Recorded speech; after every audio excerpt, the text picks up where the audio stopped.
Detroit became a proper city in the 1880s. That was the first census year in which the city's population surpassed 100,000, and the Gilded Age saw Detroit's first major industries take shape. With the rise in manufacturing, Detroit expanded rapidly, setting the stage for the impending automotive boom. Detroit's neighborhoods started to fill out, and with that came expanded city services. Detroit's Central Market, located in modern-day Cadillac Square, was the first modern municipal market in the city, dating back to the 1840s. As Detroit expanded up Gratiot and Michigan Avenues, new markets were built in 1891 to meet the needs of the city's expanding neighborhoods. Eastern Market, which remains a Detroit staple today, was located off Gratiot on Russell, and Western Market, which was demolished decades ago, was located on Michigan Avenue at 18th Street. The city of Detroit created a Municipal Bureau of Markets in 1919 to handle the administration, maintenance, and general extension of markets in the city. By this point, Eastern and Western markets were the only two major markets in the city, as Central Market was demolished in the late 1880s, though a portion of it ended up at the Henry Ford Museum. With the advent of the Bureau of Markets, Western and Eastern markets were bolstered with new funding, regulation, and upgrades.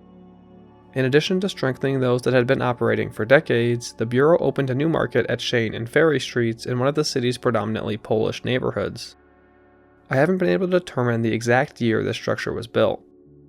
It isn't on the 1921 Sanborn Fire Insurance map, so it wasn't built in 1920, as some newspaper articles have claimed over the years. According to the book The Chene Street Story by Helen Craft, a great addition took place in 1923. The great empty park bordered by Ferry, Dubois, and Palmer was cleared and the Chene-Ferry Farmers Market was built.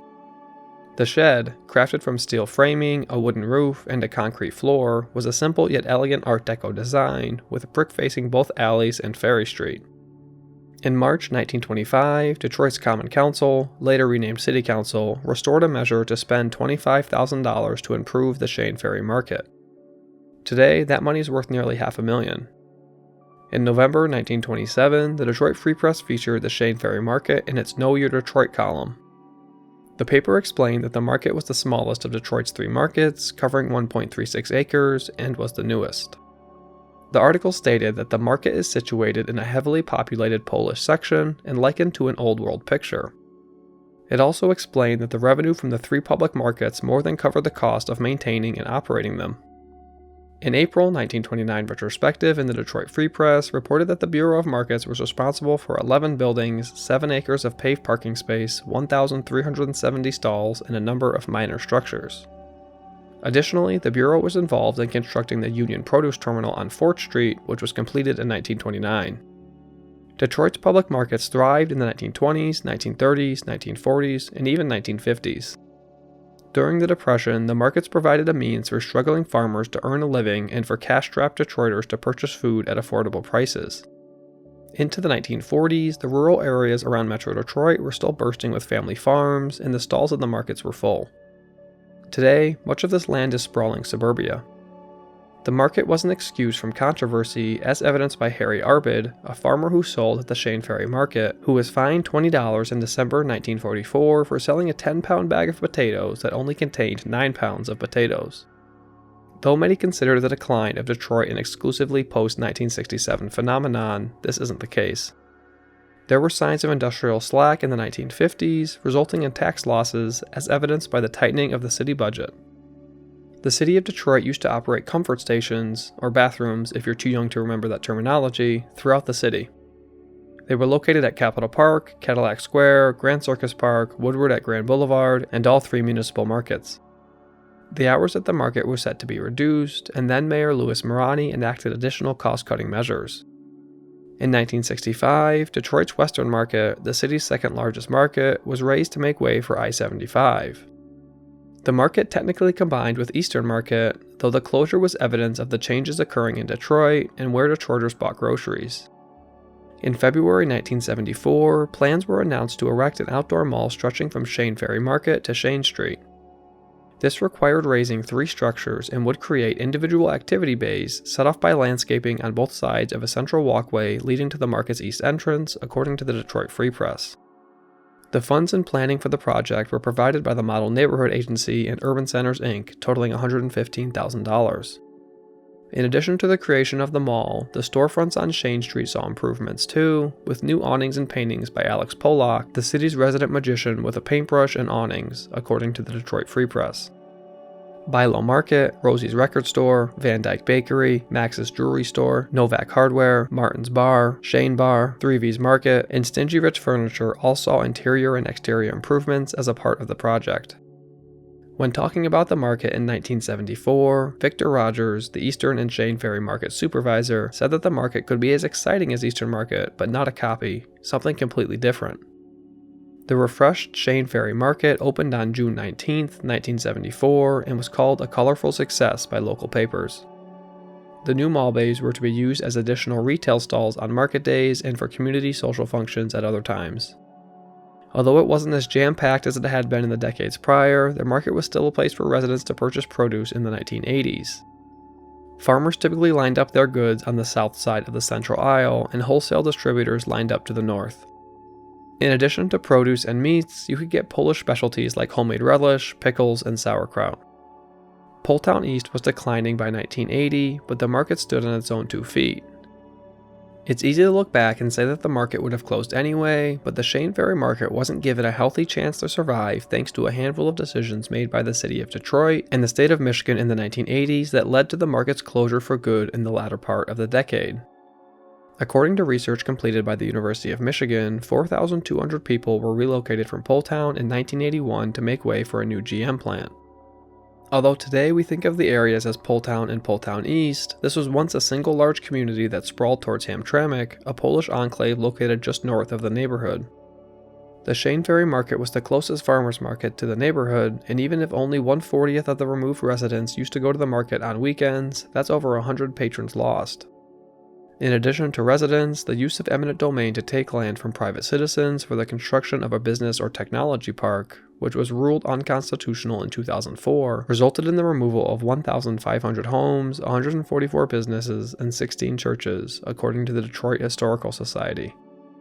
In addition to the loss of residents and local businesses, the construction of the GM Poletown plant completely cut off Poletown East from Hamtramck.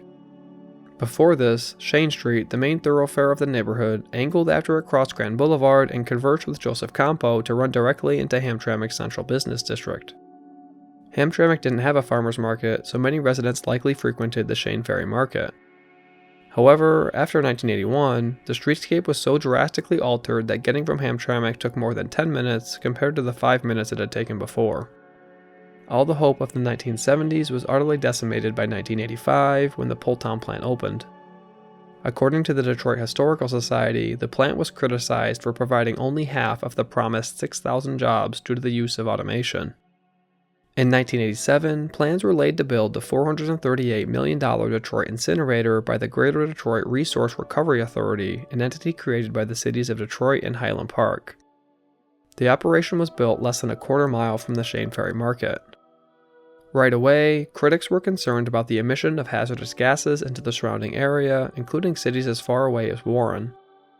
Still, the builders were confident that their dry acid scrubbers would be sufficient to keep the area safe, although experts recommended the installation of better, newer equipment. The Detroit Incinerator opened in 1989 without the use of said better, newer equipment.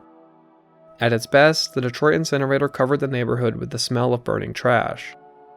At its worst, it may have caused thousands of Detroiters to get asthma and cancer and experience other health issues. Rumors began circulating in the early 1980s about the Chene-Ferry Market's impending closure. Eventually, it did, but I haven't determined exactly when. Within a few years, the state threatened to shut down the Detroit Incinerator due to its emissions of hazardous gases at levels higher than the legal limit. Many speculated that this was due to the amount of toxic materials being burned there, as the city didn't have a proper recycling program. By removing batteries and other metals from the incinerator, the released air wouldn't be as dirty. On April 14, 1990, the Chene-Ferry Market reopened, this time as a recycling center.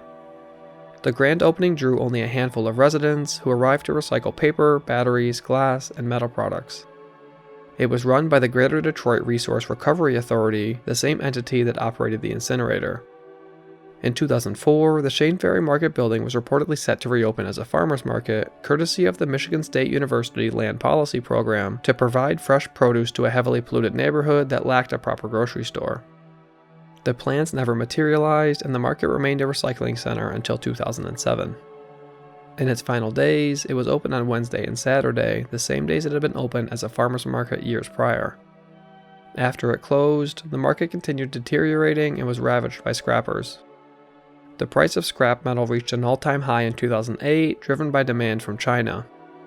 Although the structure appeared tattered, it was still a viable property, as it didn't have a complex design and it lacked a basement.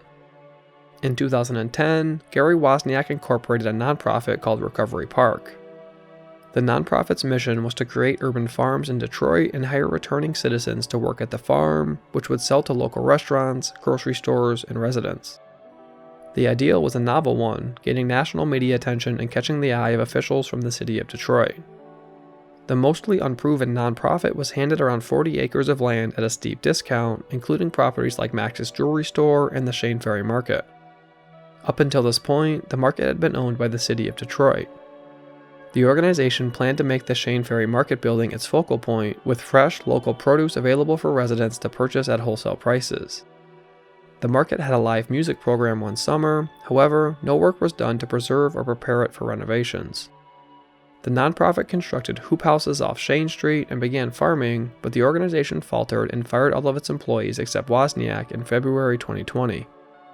Wozniak claimed the layoffs were due to the pandemic, although they occurred weeks before any COVID-19 related closures in Michigan. Since then, the nonprofit has fallen into the abyss. Most of its properties are now held by a holding company tied to Matthew Tatarian, a local land speculator. Today, the Chene-Ferry Market's prospects are far worse than before it was sold to RecoveryPark. Although the deterioration is similar to what it was before it was sold, it's now owned by an investment consortium that shows no interest in preserving its historic value or maintaining it. If the city still owned it, the likelihood of it becoming a neighborhood commodity again would be much higher. But who knows, they might have torn it down too. As a community stakeholder, there's nothing I'd like more than for the Chene-Ferry Market to reopen. More than 40,000 people live within a 3-kilometer radius of the market. Additionally, the Joe Louis Greenway will run adjacent to the market, connecting it to thousands more Detroiters. Plus, the Detroit Incinerator was shut down in 2019 after decades of grassroots organizing by residents. Those same residents are still working to close other polluting companies in the neighborhood. Today, Eastern Market operates as a public-private partnership with the Eastern Market Corporation. Back on Michigan Avenue, a new, independent Western Market has risen from the ashes to serve the neighborhood, albeit on a smaller scale than the original one that was destroyed by the highway. Chene-Ferry Market is important, and losing it to the negligence of the city and profit-driven investors would be a travesty. It's easy to forget that this structure is barely over a mile from Woodward Avenue and the heart of Detroit's expanding Midtown neighborhood. The current state of the market used to make me sad, but now it just makes me angry. A reopened market would be positive for all parties. Residents would get a market again, the land speculating owners surrounding property values would rise, and the city would get more tax revenue from an improved neighborhood. The property could also serve as an incubator for the half-dozen or so urban farms, not called RecoveryPark, that have sprouted in the neighborhood over the last decade. If the Chene-Ferry Market reopened, I'd go every week, and I know that many of my neighbors feel the same way. Would you?